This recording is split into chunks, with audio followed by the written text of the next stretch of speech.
Morning Call, broadcasting live from the CNBC-TV18 Motilal Oswal studios in Mumbai.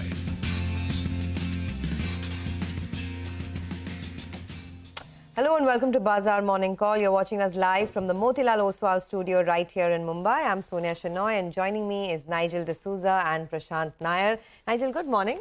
Well, morning. Yesterday we thought it was the day, right? We're going to go ahead and break out. Didn't really happen, so I think we're back in the range. Oh, we're back in the range, and what a range it's been, right? I mean, it's kind of frustrating for investors, for traders, but we haven't moved out of that range for a bit. So here's how the setup is looking like this morning. The Nifty has been very range bound between that 19,200 mark to about 19,500 or so.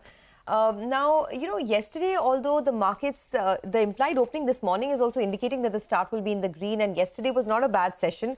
We ended about 40 points higher. But give and take everything, this has become a sell-on rally market. So if you just map what's happened in the last 1 month, the Nifty is down about 450 points in the last 1 month. The Bank Nifty has fallen quite a bit as well, about 2.5% lower. So in that context, this has become a sell-on rally market. If you look at the chart as well, you'll notice that it's higher tops and higher bottoms for the market in the last 1 month. So keeping that in mind, there is a little bit of caution on board. Having said that, of course, the resistance for the market on the upside kicks in at that 50 DMA, which is about 19,375. So we are heading towards the resistance zone. Let's see if today's good cues can help us, take the markets above that level. The US markets were not too bad, actually. They ended in the green. The Dow was up. The DII buying was solid as well, about 1,264 crores in the cash markets, while FI sold about 1,400 crores or so. But a couple of key data points that you need to watch out for. Now, on the global end, you have the home prices, the consumer confidence, and the job opening data that comes out later today. That's in the US market, so we'll track that very closely. But back home in India as well, you have the Q1 GDP data that comes out on Thursday. You have the August series expiry, and then you have the auto sales on Friday. So it's going to be a data-heavy next couple of days for the market. But Prashant is also joining in. Prashant, morning. This market has just been stuck in that range, and there's nothing to really suggest that we're going to move out of it anytime soon. I mean, let's see, right? But I just want to start by wishing you happy guys Onam. a happy Onam. Oh, yes. It's Onam, and Happy I want to Onam wish to all you of as our well. viewers a very happy Onam as well. So, as they say in Malayalam, Ona Shamsagal, which means, wishing you I think happy in Onam. Malayalam I only know one thing. Nyan ninne ishtamanana. I like you, I love you, or something. Nigel, you know all the operative parts, huh? Been there, done All the that. keywords. So what's the Onam celebrations looking like? I mean, anything that, we can partake in? I'll get you guys payasam tomorrow, which is kheer, So, yeah, that's... That's enough, actually. We both have sweet tooths. All right. Well, let's quickly run you through a couple of things before we go any further. So we sort of closed higher yesterday. And, this is something we put out yesterday in the morning as well, that after Friday's Wall Street session and no fireworks from Jackson Hole, etc., which was neutralish, perhaps after almost a week of saying that it's time to stay away, I mean, don't kind of try and do too much, maybe it made sense to go in on dips. Well, yesterday we got a rally, but the point is, and we closed higher, 40 points or whatever, but it was a weak close. It was not a strong close. We saw what is called a doji, which basically means that the open and close were almost similar. 50 points off the day's high, 50 points off the day's low. So 19,250 was the low, 19,366 was the high, and we closed exactly in the middle. And that's the reason why I'm saying it was a doji, not a strong close. Overnight cues are much better, right? So NASDAQ is up about 1%.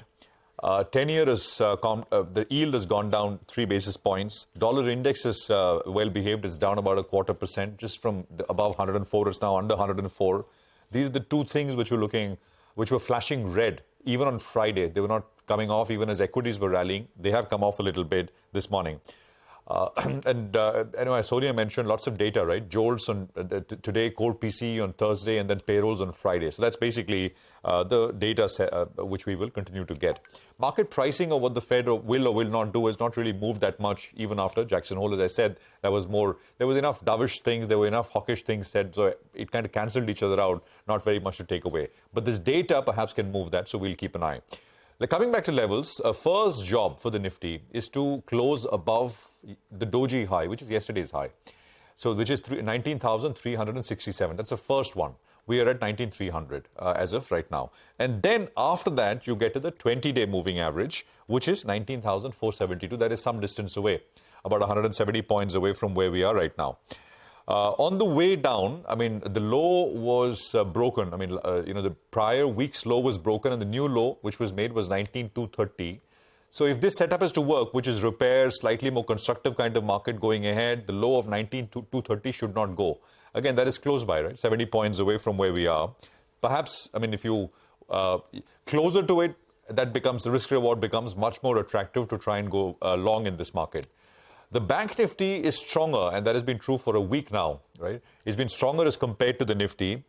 So the Bank Nifty closed near its averages yesterday. The 20-day, for example, is at 44,526, and week left off at 44,500. So you're practically at the 20-day moving average. So that's the first level to take out for the Nifty Bank. And then after that, it is the 61.8% retracement of the fall from the 21st of, I think it was the 21st of July to the 16th of August, which was the low. So that number for the Bank Nifty, the 61.8% retracement, is 45,312, which is the next level after closing about the 20. I mean, you'll basically target that. And I mean, again, here, if you get levels closer to 43,984, those are levels around which you perhaps try to go a little long. But I would say, it's too early to conclude that maybe things are looking definitely more constructive. But with Jackson Hole, etc., behind us, some time spent in consolidation, I think the next couple of days will tell us what the market wants to do. But if you are trading, I mean, best to buy when you get dips, etc., and try and trade that instead of sort of chasing gap ups, etc. I mean, we don't have a big gap up. 26 odd points is all we have at this point in time. Nigel, what's the F&O data telling us? Well, the F&O data is suggesting that, in fact, the tug of war continues. Right, it appears the bears have a little bit of an upper hand because we're closer to their end, right? Yeah. Closer to around the 19,200 odd. So we're back in that 400-point range odd. But today it's going to be, the Q is going to be from the Nifty Financial Services Index, because that plays out the weekly expiry. Remember, we have the monthly expiry for the indices that will take place on Thursday. But since today's a Tuesday, the Nifty Financial Services Index, that's the one you need to track. Now, what happened yesterday from the FIs? Well, they added more longs than shorts. They added close on 2 longs for every short position. 15,000 contracts is what they added, though they continue to remain net short on the index. Now, on the writing side, what is heartening yesterday is they wrote puts. In expiry week, when there are 2 lakh puts that are written, well, you like that. More puts written than calls telling you maybe the bulls believe there is some sort of a base in the near term. And what were they writing? Well, the Nifty data should come up for you. 19,300 put, well, that was fairly active in trade yesterday. It added close to around 50 lakh shares. The premium out there was close to around 60 rupees. Just plugging in those numbers, and in the month of August itself, around 6 to 7 times we have gone to that vicinity of around 19,200 to around that 19,300 odd mark, and we have bounced off that. Support zone, though, comes in at around 19,200, 19,250. On the upside, we're looking at around 19,387. That's a bit of a resistance zone. So once we get past that, then you're hoping that the Nifty can break out on the upside. But otherwise, that's the range you're looking at. Since it's the Nifty Financial Services Index expiry, well, a couple of strikes should come up for you. 19,700 put, well, that was fairly active in trade yesterday. But on the upside, the 19,750 call as well added close to around 25 lakh shares, which brings us to the level. Since the 19,700 put was quite active, 30 rupees premium out there, you have support at around 19,670. While on the upside, the 19,800 call has the highest open interest. And the premium out there is around 20 rupees. So you add the 20 to 19,800, and that's giving you a bit of a zone out there for the Nifty Financial Services Index.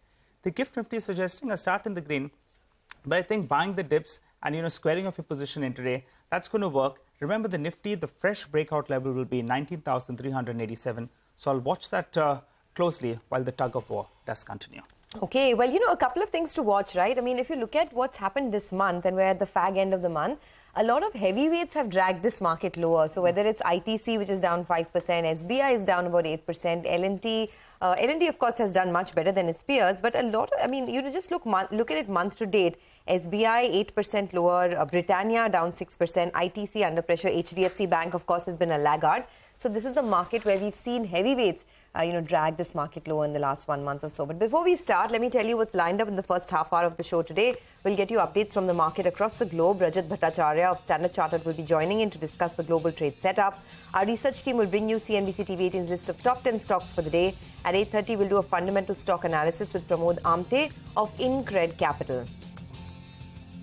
All right, so let's begin with some market commentary. Sanjeev Prasad of Kotak Institutional Equities sees low potential returns for the markets over the next 2 to 3 years based on a bottom-up assessment of sectors on their 3x3 matrix of earnings and multiples. According to Kotak, most sectors fall in the growing earnings derating in multiples sell. Sanjeev adds that the current economic and market conditions are not very different from 5 years ago, and the Nifty 50 index has gone up 67% in the past 5 years. All right, so some money market views now. This is Abhishek Goenka of IFA Global, who says that US Fed Chair Jerome Powell's speech at the Jackson Hole was hawkish but along expected lines. Market is pricing at most one more hike by the Fed from here.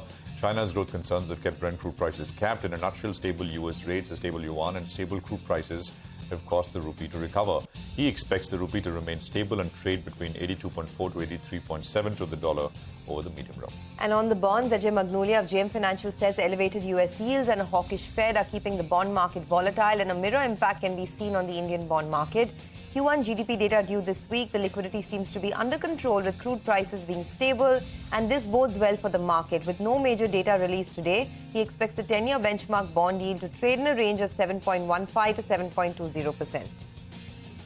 Well, there's a lot of stock-specific action to track for you. We get to that in just a bit in our special top 10 segment. But we look at Piramidal Enterprises, Zomato, Star Health, Gokuldas Exports, SJVN, NPCC. They're all stocks on the back of positive news flow. But on the flip side, APL Apollo Tubes, PG Electroplast, RCF and NFL, they are stocks that are likely to open up in the red.